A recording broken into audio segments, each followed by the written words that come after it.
जैसे जैसे ईश्वर की प्रीति अंतस में उतरता है, वैसे वैसे एक ही ललक जागती है, तुम में व समर्पय, तुम में डूब जाऊं। ऐसा जैसे हम लोग नदियां हैं, हम लोगों का जीवन नदी है, हम लोगों का मन नदी है, हम लोगों की वाणी एक नदी के समान है, हम लोगों का प्राण एक नदी के समान है। यह सब जब तक प्राणाधार सागर मतलब ईश्वर में विसर्जित नहीं हो जाता, तब तक इसे चैन कहाँ, इसे सुख कहाँ।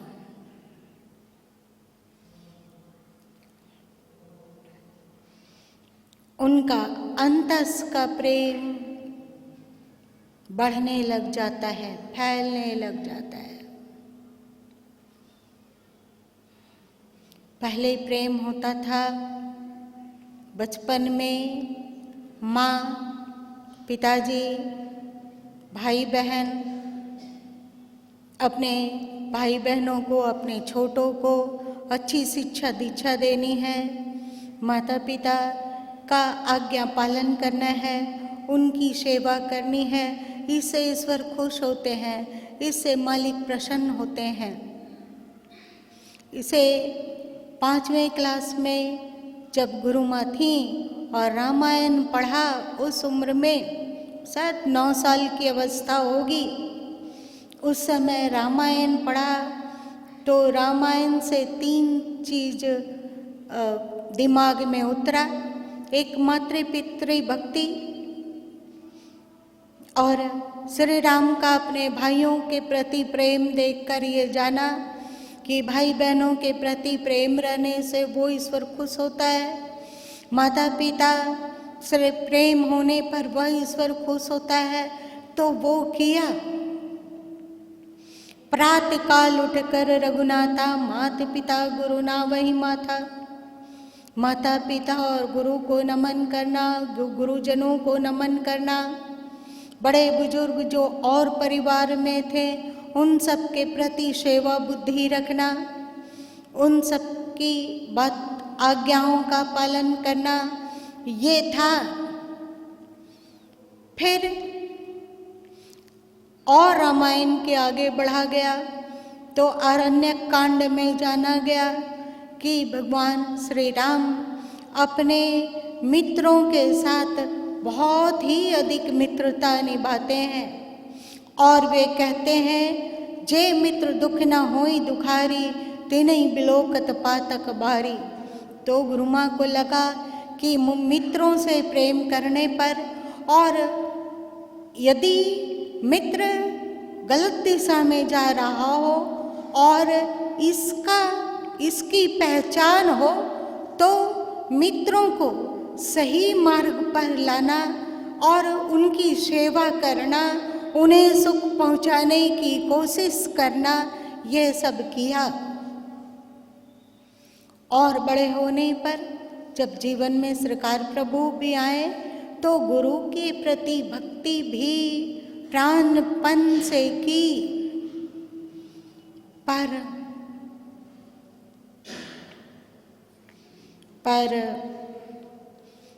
अब लगता है कि जैसे जैसे अध्यात्म बढ़ता जाता है अंतस में, वैसे वैसे सभी मोह की बेड़ियां टूट जाती है और अंतस सर्वव्यापी विराट ईश्वर के प्रेम में निमग्न हो जाता है। जितने भी पशु पक्षी कीड़े मकोड़े घृणित सुंदर कुछ भी हो, जो कुछ भी हो, सबसे प्रेम होता है।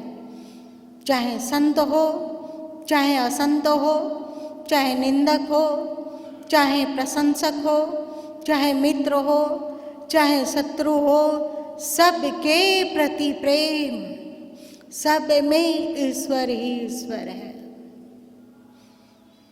हमने जाना कि अध्यात्म का अर्थ होता है अंतस में अध्यात्म परिपक्व हो रहा है, इसकी पहचान होती है कि आपका अंतस कितना विराट हो सका।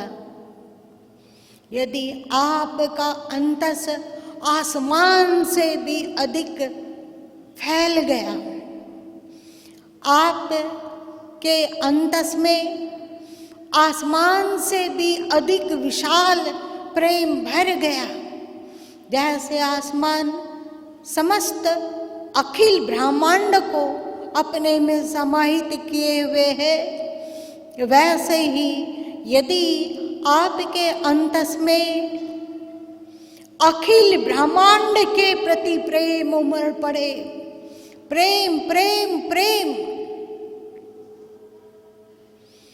गुरु माँ ने अपने एक भजन में लिखा है, उस समय ऐसी अनुभूति थी और आज तो वैसा स्वभाव भी बन गया कि थप्पड़ खा भी दुर्मुख प्रति प्रेम यहाँ उमड़ आता है,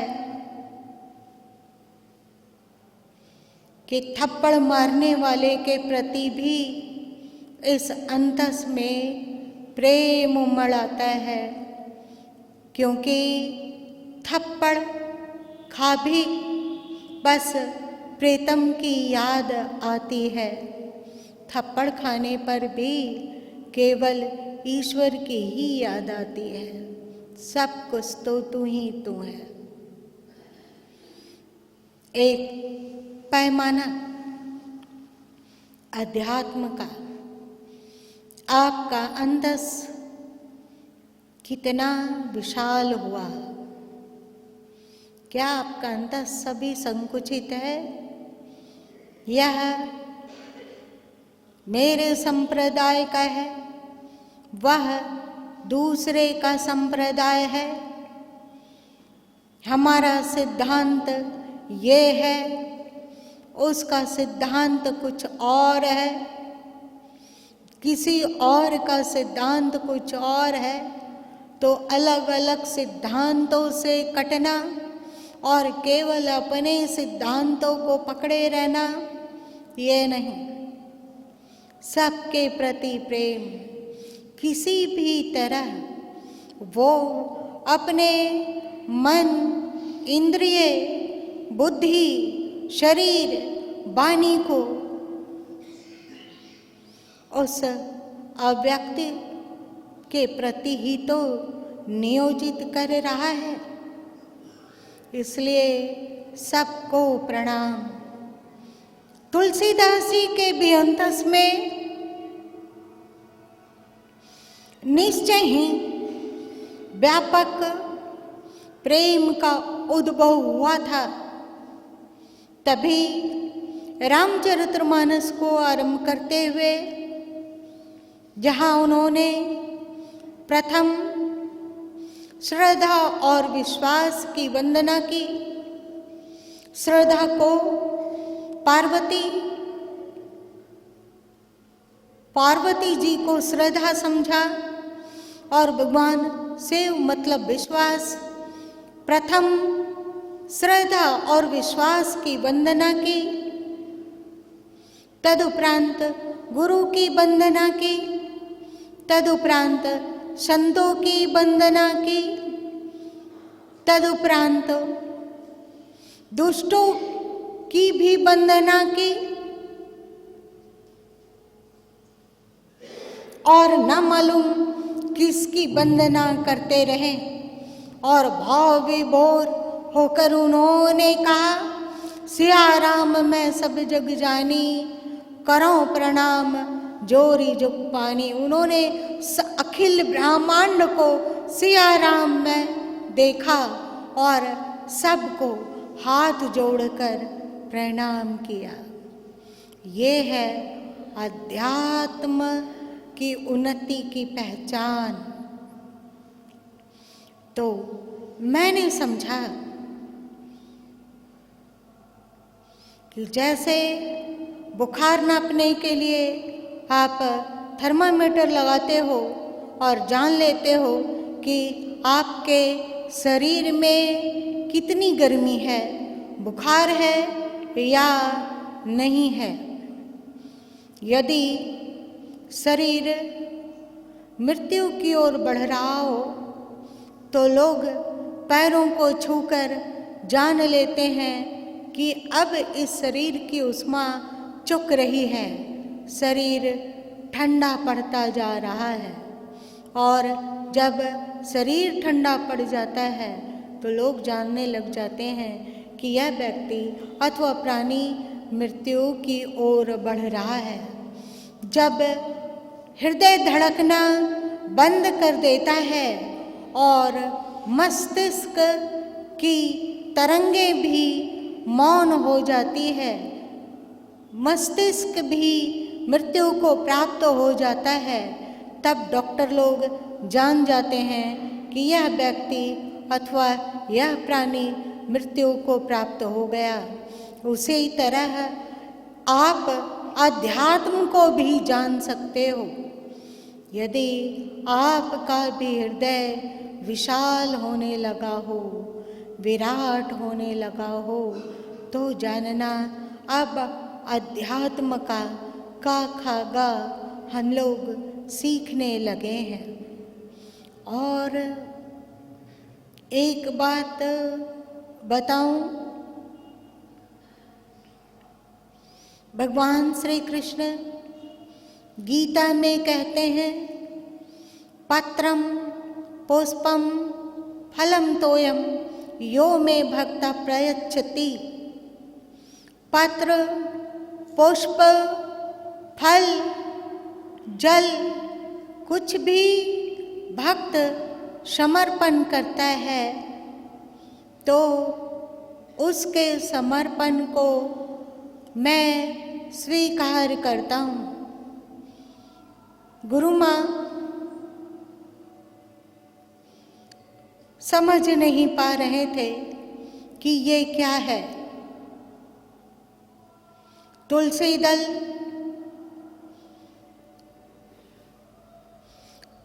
प्रतीक, ईश्वर प्रतीक किसी प्रतिमा के आगे रखा जाए तो वो तो स्वीकार नहीं करता। भगवान शिव के शिवलिंग पर जल डाला जाता है पर वो जल तो ढलक कर नीचे गिर जाता है, शिव जी तो स्वीकार नहीं करते। बेलपत्र शिव जी के आगे चढ़ाया जाता है पर दूसरे दिन पुजारी उन बेल पत्रों को समेट कर किनारे में डाल देता है। शिव जी बेल पत्र तो स्वीकार नहीं करते। हनुमान जी के आगे नारियल फोड़ा जाता है, दोनों टुकड़े भक्त के पास ही रहता है। हनुमान जी को तो नारियल के एक टुकड़े को भी स्वीकार करते नहीं देखा गया। ये भगवान फल स्वीकार करते हैं, मंदिरों में लोग फल चढ़ाते हैं पर उसे फिर प्रसाद के रूप में बांट दिया जाता है, पर भगवान उसे स्वीकार करते हो यह तो नहीं देखा जाता। फिर श्री कृष्ण क्या कहना चाहते हैं? पत्रम पुष्पम फलम तोयम यो मे भक्त प्रत्यक्षति। क्या कहना चाहते हैं? हे प्रभु तुम क्या कहना चाहते हो? बताओ, क्या इशारा देना चाहते हो अपने भक्तों को? तब जाना पत्रम मतलब शरीर और शरीर से होने वाला कार्य। पुष्पम मन और मन में उठने वाला विचार। फलम अहंकार और अहंवृत्ति जागना। मैं स्त्री, मैं पुरुष, मैं डॉक्टर, मैं ऑफिसर, मैं साधु सन्यासी, मैं माँ बाप, मैं बेटा बेटी, मैं इस जाति का, मैं उस जाति का, मैं इस देश का, मैं उस देश का, मैं इस भाषा भाषी का, मैं उस भाषा भाषी का, मैं इस प्रांत का, मैं उस प्रांत का इत्यादि। ये मैं हो गया फलम। तोयम मतलब वाणी।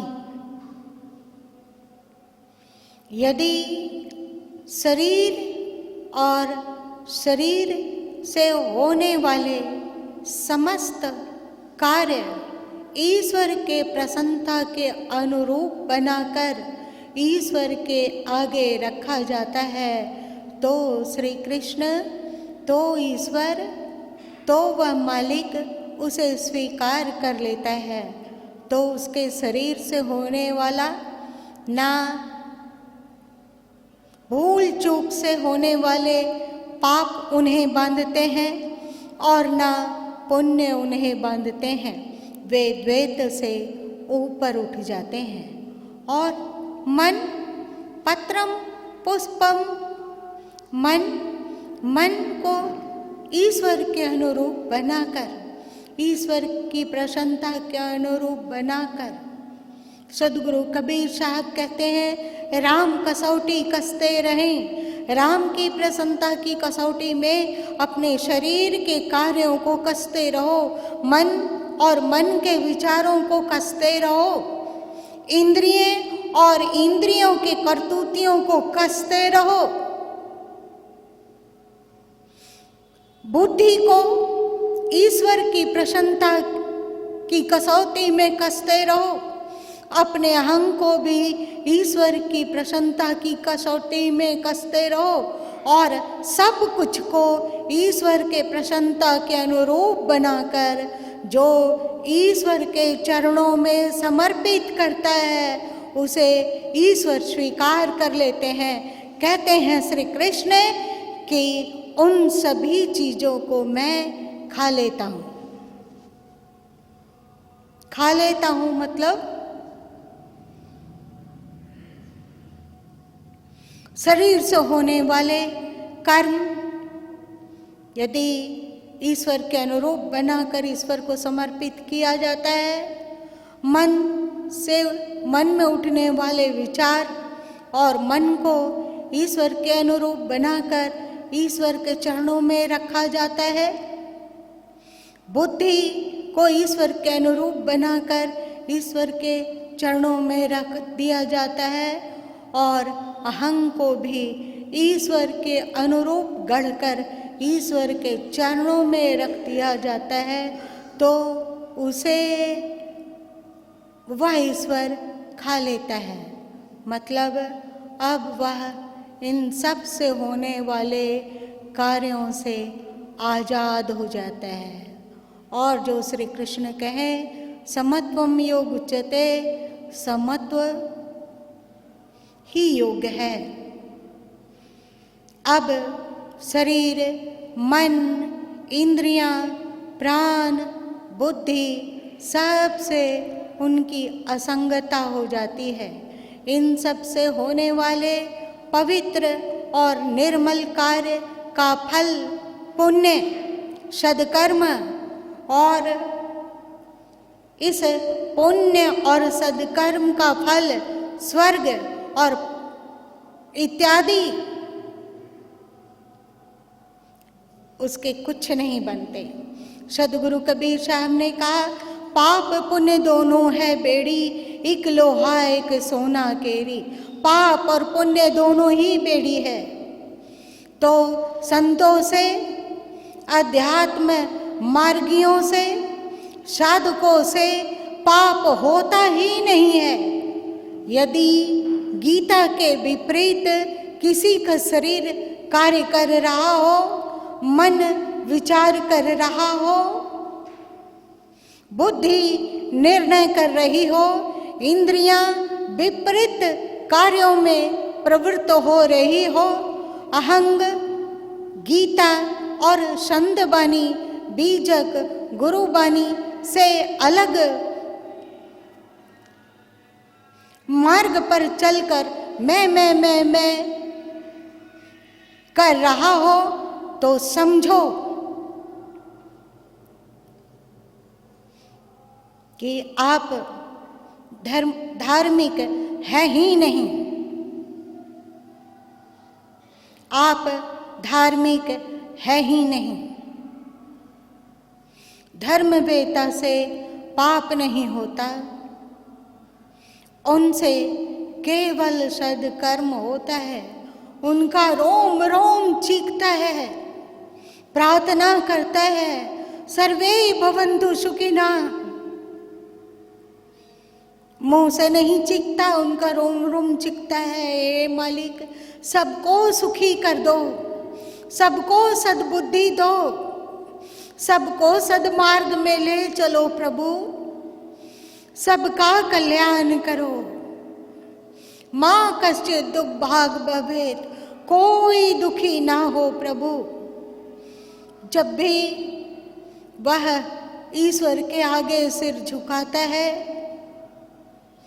तो उसका शरीर, मन, इंद्रियां, बुद्धि, अहंकार तो पहले ही ईश्वर का हो चुका है। ईश्वर में समर्पित होकर इन सब से असंग हो चुका है। परंतु यदि कुछ अस्तित्व शेष रहता है तो उस अस्तित्व से वे चीखते हैं, सर्वे भवन्तु सुखिनः। ऐसा वे क्यों चीखते हैं? क्योंकि उन्हें सबसे प्रेम होता है, सबसे प्रेम। यदि मृत्यु भी उनके पास आती है तो मृत्यु से भी वे प्रेम करने लग जाते हैं, सबसे प्रेम। मृत्यु के रूप में तो वही है ना, कांटों के रूप में वही है, फूलों के रूप में वही है, स्वास्थ्य के रूप में भी वही है, बीमारी के रूप में भी वही है, निंदकों के रूप में भी वही है, प्रशंसकों के बीच के रूप में भी वही है। तो किस निंदक से चिढ़ना और किस प्रशंसक पर ढुलकना, ऐसा हो ही नहीं सकता। उनका ढुलकना भी बंद और उनका कूढ़ना भी बंद। तो फिर बचता क्या है? सबसे प्रेम, सबसे प्रेम, सबसे प्रेम। प्रेम प्रेम सब कोई कहे, प्रेम न चीन्हे कोई, 8 पहर भी ना रहे, प्रेम कहावै सोई। सब कोई कहते हैं प्रेम प्रेम प्रेम प्रेम, प्रेम न चीन्हे कोई, 8 पहर भी ना रहे, प्रेम कहावै सोई।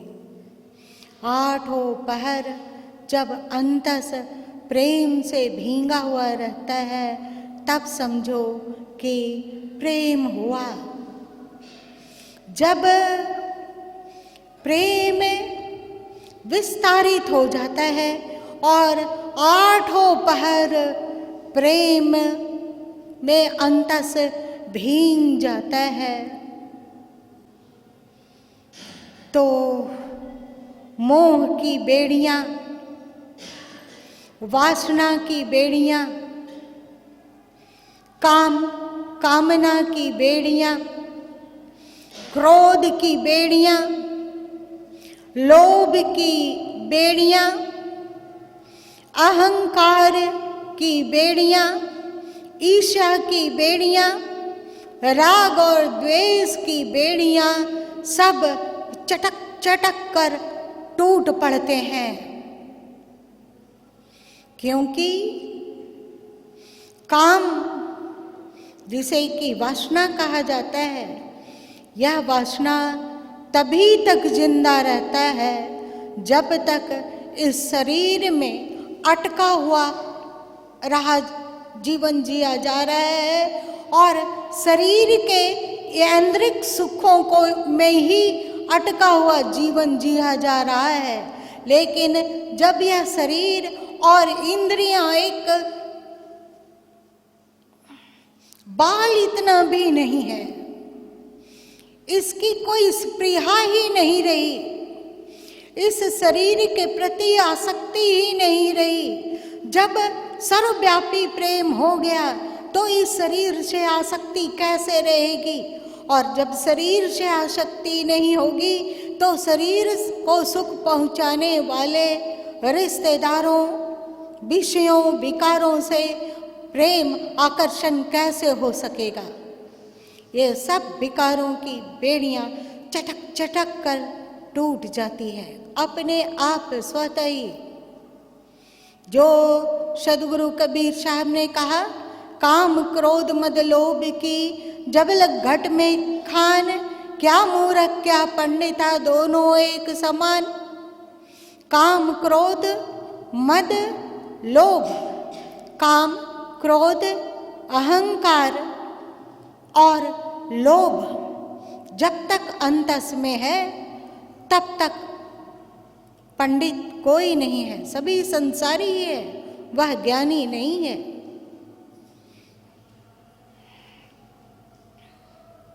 क्या मूर्ख क्या पंडिता दोनों एक समान। संसारी और धर्मात्मा कहे जाने वाले दोनों एक ही समान अज्ञानी है। यह काम क्रोध मद लोभ की बेड़ियां कैसे टूटती है?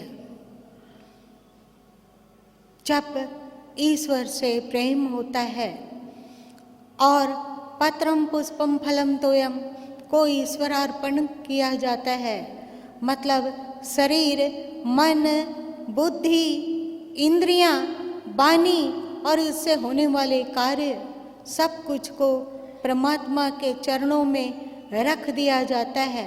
इन सब का गमन, इन सब से साधक व्यवहार तभी लेता है, उतना तक ही लेता है जितना तक ईश्वर प्रसन्न होते हैं। तो कैसा काम, कैसा क्रोध, कैसा लोभ, कैसा मोह, सब बेड़ियां टूट गई। अब क्या हुआ? कबीर बादल प्रेम का हम पर बरसया आए, अंतर भींगी आत्मा हरि भई बन राय। कबीर बादल प्रेम का हम पर बरसया आए। सदगुरु कबीर साहब कहते हैं कि व्यापक प्रेम का बादल हम पर आकर बरसा और उस वर्षा से अंतर भींगी आत्मा भी प्रेम में हो गई और हरि भई बन रहा है और शरीर, मन, बुद्धि, इंद्रियां भी सर्वव्यापी परमात्मा के सृष्टि प्राणी पदार्थ में प्रेम प्रेम प्रेम से परिपूर्ण हो गई। अब तब क्या हुआ? जहाँ जहाँ देखूं तह तह सोई, जो कछु करूं सो पूजा। जहाँ भी दृष्टि जाती है, जहाँ भी दृष्टि जाती है वहाँ उस रब को ही देखा जाता है, उस प्रभु को ही देखा जाता है। यह है प्रेम। कबीर बादल प्रेम का हम पर बरस्यो आए, अंतर भींगी आत्मा हरि भई बन राय। अब वाणी प्रेम पूर्ण ही निकलती है। अब मन मोह, जिसे आज तुम लोग प्रेम कहते हो, वह प्रेम नहीं है, वह तो वासना है। अब कल 14 तारीख है, वैलेंटाइन डे है। गुरु माँ का तो वैलेंटाइन डे फिक्स रहता है अपने रब से, मालिक से। और जिसके पास मक्खन नहीं हो वे भले ही छाछ पीते हो तो पीते रहें। आप सबों का तो वैलेंटाइन डे उससे होना चाहिए, प्रेम उससे होना चाहिए, सबके प्रति प्रेम, क्योंकि सबके सब में वही ईश्वर समाया हुआ है। यदि तुम प्रेम को संकुचित करोगे, किसी शरीर में अटका दोगे, तो यह प्रेम वासना बन जाता है, काम बन जाता है, जो आपको नरक में घसीट कर ले जाता है। जब आप इस प्रेम को धन से जोड़ देते हो तो यह प्रेम लोभ बन जाता है और यह लोभ नरक में घसीट कर ले जाता है। और यह प्रेम जब तुम अपने शारीरिक सुख और अपनी अनुकूलता से जोड़ लेते हो तो यह क्रोध बन जाता है, जो नरक में घसीटने वाला होता है। सदगुरु कबीर साहब भी कहते हैं, कामी क्रोधी लालची इनते भक्ति न होए। और सदगुरु कबीर साहब बीजक में कहते हैं कि काम क्रोध लोभ के कारण लोग नरक में धंस मरते हैं। श्री कृष्ण गीता में भी कहते हैं कि काम क्रोध लोभ नरक के 3 द्वार हैं। तुलसीदास जी भी रामचरितमानस में कहते हैं, काम क्रोध लोभ ये नरक के पंथ हैं। जब ईश्वर से मिले हुए प्रेम का आप दुरुपयोग करते हो तो वह बन जाता है काम, क्रोध और लोभ, जो नरक में ले जाने वाला है। और जब इस प्रेम को तुम किसी शरीर में ना लगाकर, तुम धन संपदा में ना लगाकर, तुम अपना सुख और अनुकूलता में ना लगाकर उस ईश्वर से लगाते हो, तो यह प्रेम हो जाता है वह नौका जिस पर बैठकर आप पूरी उम्र जीवन काल में भी आनंद सागर में तैरते हुए, किलोले करते हुए, आनंद के लहरों से खेलते हुए जीवन जीते हो। और मृत्यु के बाद यही प्रेम जो ईश्वर से लगा और ईश्वर को सब में जानकर सभी प्राणियों और सभी पदार्थों में लगा, यह प्रेम मृत्यु के बाद वहाँ पहुँचा देता है जहाँ से यह आत्मा इस धरती पर उतरी है। अमर वह देश हुआ, अमर वह देश हुआ। मैंने समझा, मैंने जाना कि अध्यात्म की पहचान होती है विस्तृत प्रेम से। आकाश से भी विशाल आपका प्रेम यदि बन जाए तो जानना कि आप अध्यात्म के मार्ग पर एक कदम आगे बढ़ गए हैं। यह सब ज्ञान पूज्य सद्गुरु सरकार प्रभु की भक्ति के कारण ही मिल पाया। इन सबों को सद्गुरु सरकार प्रभु के आशीर्वाद से ही जाना गया। इसलिए अपने पूज्य सद्गुरु सरकार प्रभु जी को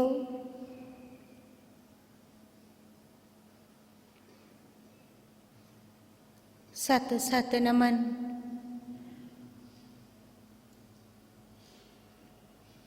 अनंतो नमन।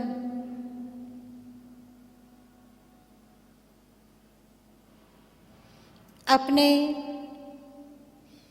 शरीर के खाल को उतरवा कर उससे जूते बनाकर सरकार प्रभु के आगे भेंट में रख सकूं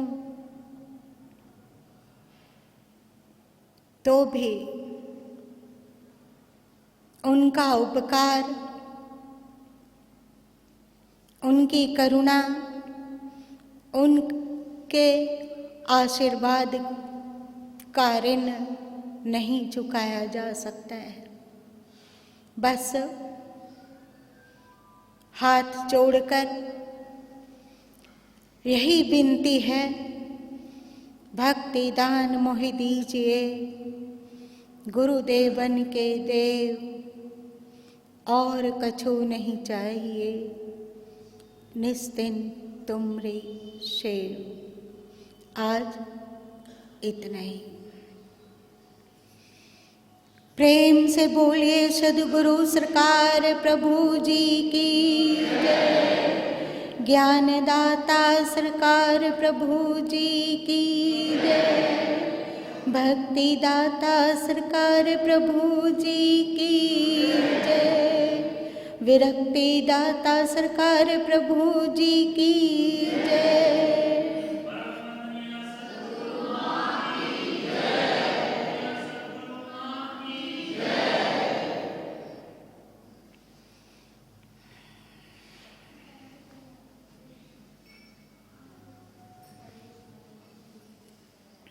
आप जानते ही हैं, कल 8 साढ़े 8 बजे से सरकार प्रभु की समाधि पर हम सब नतमस्तक हो सकेंगे और 9 साढ़े 9 बजे से ब्लड डोनेशन शुरू होगा, उद्घाटन होगा। उसी समय जो सक्षम हैं ब्लड देने में, वे अवश्य रक्तदान करें। सभी कार्य स्वार्थ के लिए नहीं किया जाता।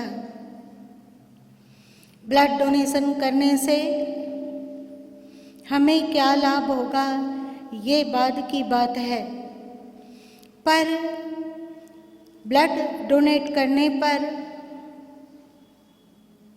किसी मरते हुए इंसान को जीवन मिलेगा आपके रक्त से। यह ईश्वर की कितनी बड़ी सेवा होगी। मत पूछो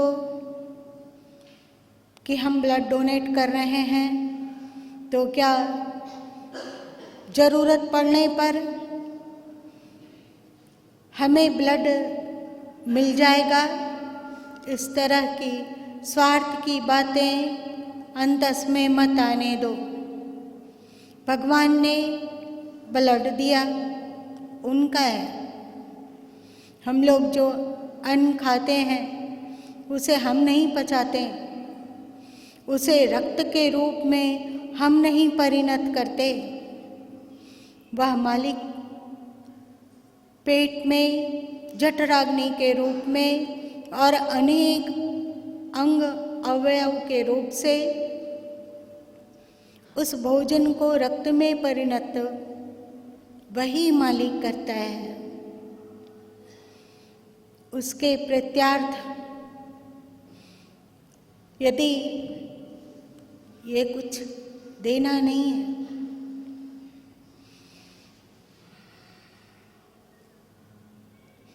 आपके पूर्वजों ने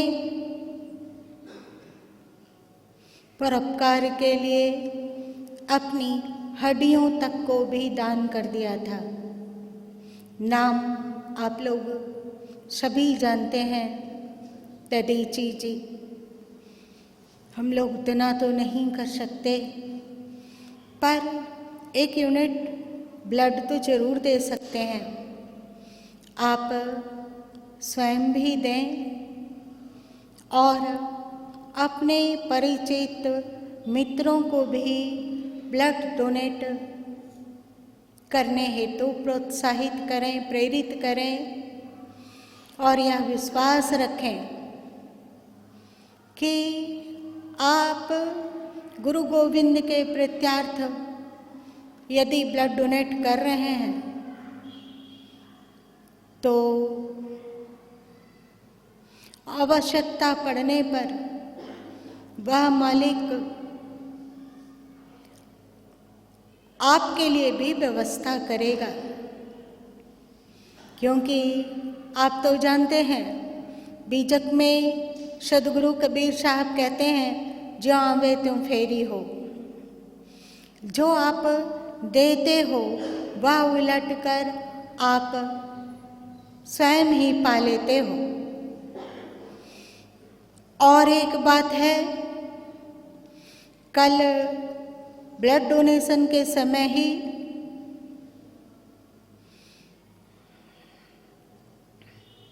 अभी पूरे देश में राम जन्मभूमि की चर्चा चल रही है और राम जन्मभूमि मंदिर निर्माण हेतु अथवा अयोध्या को तीर्थस्थली के रूप में विकसित करने हेतु कर्मठ योद्धा लोग अपना सुख, चैन, आराम, नींद को खोकर एक देशवासियों तक पहुंच रहे हैं और सभी अपनी खुशी से यथाशक्ति उसमें कुछ न कुछ अर्पित कर रहे हैं। श्री कबीर ज्ञान मंदिर और उसके भक्त समुदाय भी एक छोटी सी राशि कल प्रातःकाल 10 साढ़े 10 बजे ही समर्पित की जाएगी और इसकी घोषणा की जाएगी कि हम सब की यह छोटी राशि क्या है।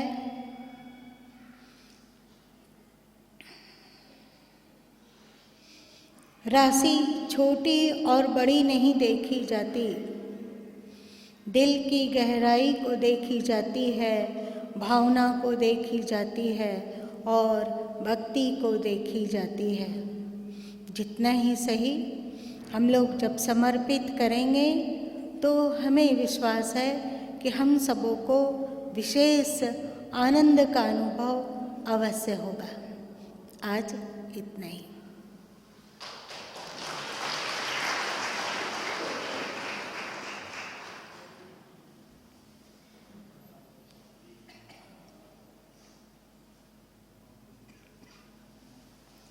सुख